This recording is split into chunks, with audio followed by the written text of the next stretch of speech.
Good evening বন্ধুরা, তোমরা সবাই কেমন আছো? আশা করি ভালো আছো। আমি অনেক ভালো আছি। আবারও চলে এলাম অ্যানাদার একটা ব্লগ নিয়ে। দেখো আকাশটা কি সুন্দর লাগছে, তাই না? আজকে দুর্গাপুজোর ষষ্ঠী, সেই উপলক্ষে চলে যাব বাপের বাড়ি। একদম সকাল সকালে উঠে ব্রাশ করে ঘর পরিষ্কার করে স্নান করে নিয়েছি।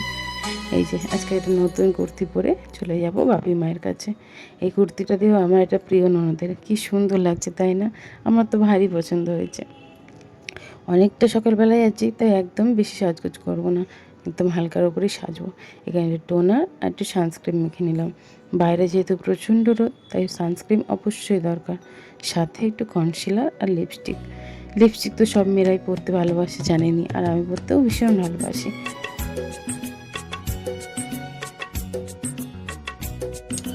সাথে একটু সানস পাউডার মেখে নেবো, কারণ পাউডার না মাখলে মুখটা একদম অয়েলি অয়েলি লাগবে।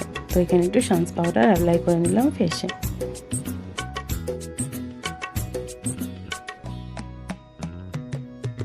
তারপর একটু লিপস্টিকটা কি গাঢ় হয়ে গেছে তাই না? আমারও মনে হচ্ছিলো, কিন্তু আর মুছতে ইচ্ছা হলো না। লিপস্টিক করতে প্রচণ্ড ভালোবাসি আমি। তো যাই হোক, এখানে আমি মোটামুটি আমার মেকআপ রেডি হয়ে গেছে। এবার একটু চুলটা সুন্দর করে বেঁধে নেবো, তারপরেই হয়ে যাবে আমার কমপ্লিট লুক। কুর্তিটা আমার এত পছন্দ হয়েছে না, আমার খুব ভালো লাগছিলো। সম্ভবত এতটা লং কুর্তি আমি পরি না, তবে আজকে যখন পরলাম বেশ ভালোই লাগছে। এখানে একটু সিঁদুর পরে নিলাম, তারপর একটু কানের দুল আর গলার হার। যেহেতু আজকে ষষ্ঠী, তাই খুব একটা বেশি সাজবো না। আর অনেক সকালবেলায় যাচ্ছি, রাস্তায় সেরকম লোকজনও পাবো না, তাই একদম অল্প করেই সাজ দিয়ে চললাম বাপি মায়ের বাড়ি।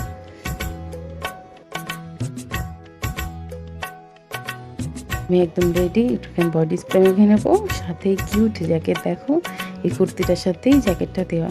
এত সুন্দর লাগছে জ্যাকেটটা, কি বলবো। তো যাই হোক, আমি এখানে পুরোপুরি রেডি হয়ে গেছি। পাশ থেকে একটু চুল বার করে নিলাম। তারপর এখানে একটু লাগেজটা গুছিয়ে নেবো। অনেক দিনের জন্য যাচ্ছি, তাই লাগেজেই সব জিনিসপত্রগুলো নিয়ে নিলাম। মোটামুটি লাগেজ গোছানো আমার কমপ্লিট। টুকটাক জিনিসগুলোই জাস্ট জোগাচ্ছিলাম। আমি ঘরে সাজুগুজু করছিলাম বলে বরকে ঢুকতেই দিইনি। এই যে আমার বর কর্তা বাইরে দাঁড়িয়ে বারান্দায়, ওই ঢুকতেই দিইনি ঘরে। আমি বললাম বারান্দাতে রেডি হবে। আমি রেডি হয়ে গেছি, এবারও ঘরে ঢুকলাম। চলো বাইরে বেরিয়ে পড়লাম জুতো হাতে নিয়ে। জুতোটা এখানে পরে নেবো, তারপরে দেখো তো আমাকে কেমন লাগছে। খুব একটা বেশি সাজ দিইনি, একদম অল্প সাজ। তারপরে গেট খুলে বেরিয়ে পড়লাম লাগেজ নিয়ে। আমার বড় এখানে স্কুটি নিয়ে একদম হাজির।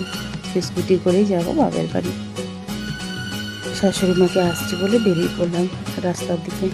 এই যে ত্রিবেণী ছেড়ে এবার চূড়ার পথে আসা। দেখো আকাশটা কি সুন্দর লাগছে। আকাশটার দিকে তাকালেই যেন মনটা একদম ভালো হয়ে যাচ্ছে। রাস্তা দিয়ে যাওয়ার সময় কত প্যান্ডেল, কত মায়ের দর্শন পেয়ে গেলাম। এই যে ফাইনালি চলে এলাম আমার প্রাণের শহর চুঁচুড়া।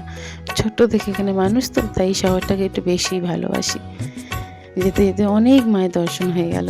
আর এই যে কি প্রচণ্ড রোদ্দুর, এই রোদ্দুরের মধ্যে বেরিয়ে পড়েছি। না মুখে একটা চাপা দিয়েছি না কিছু।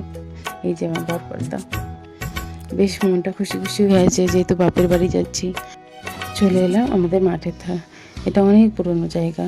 সন্ধে হলেই এখানে বহু মানুষের হানাগোনা, আড্ডা। আমরাও সন্ধে হলে না এখানে এসে বসতাম। তো এটা পেরিয়ে চলে যাব আমাদের বাড়ির দিকে। এখানে একটা ভোলে বাবার মন্দির পার করলাম, সাথে মায়ের দর্শন হয়ে গেল। যাই হোক, মাকে দর্শন করে পেরিয়ে গেলাম বাড়ির দিকে। মোটামুটি বাড়ির কাছাকাছি চলে এসেছি। এই যে আমাদের বাড়ির সামনে এই প্যান্ডেলটা। তারপরে ঢুকে পড়বো বাড়ির গলিতে। আর এই যে আমার বাড়ি, একদম চলে এসেছি বাড়িতে। তো এখানে আমার বর কাজে বেরোবে, তাই বরকে একটুখানি ক্যামেরার মধ্যে দেখিয়ে ওকে টাটা জানিয়ে দিলাম। চলো চললাম। তোমাদেরও সবাইকে টাটা। সবাই ভালো থেকো, সুস্থ থেকো। পুজোর দিনগুলো অনেক ভালো করে কাটিও। টাটা।